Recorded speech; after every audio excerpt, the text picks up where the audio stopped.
Selamat pagi saudara-saudara yang dikasih Kristus, jumpa lagi dalam renungan pada pagi hari ini. Namun sebelumnya kita bersatu dalam doa. Damai sejahtera Allah yang melampaui segala akal, itulah yang melarang hati dan pikiran saudara-saudara dalam Yesus Kristus Tuhan kita. Amin.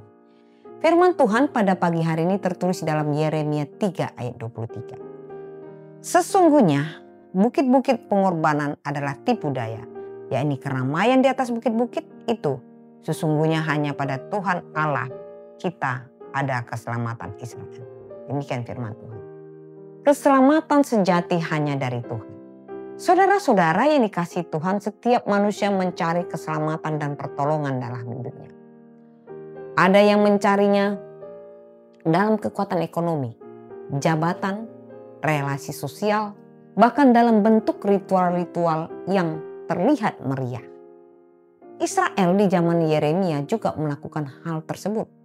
Mereka naik ke bukit-bukit pengorbanan, menyembah berhala, dan berpikir disitulah mereka akan menemukan keselamatan. Namun melalui Nabi Yeremia, Allah menyatakan sebuah kebenaran yang keras dan nyata, tapi penuh kasih. Semua itu hanya tipu daya. Keselamatan sejati hanya pada Tuhan. Tipu daya bukit-bukit pengorbanan. Yeremia menyebut bukit-bukit pengorbanan adalah tipu daya. Bukit tinggi dianggap lebih dekat dengan para dewa. Ada keramaian, ada pesta, ada ritual seolah-olah rohani. Tetapi sesungguhnya itu semua kosong, palsu, dan tidak menyelamatkan. Keselamatan hanya dari Tuhan. Yeremia lalu menegaskan sesungguhnya hanya pada Tuhan Allah kita ada keselamatan Israel. Israel pernah mencoba mencari pertolongan pada bangsa-bangsa kuat seperti Mesir atau Asyur. Tapi semuanya sia-sia. Mereka mendekat kepada berhala. Tapi yang mereka dapat hanya kekecewaan. Hanya Allah yang setia yang membebaskan umatnya dari Mesir. Yang sanggup memberi keselamatan sejati. Panggilan untuk bertobat dan kembali.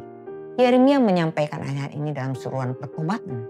Orang Israel sudah salah jalan. Tapi Allah tetap membuka tangannya.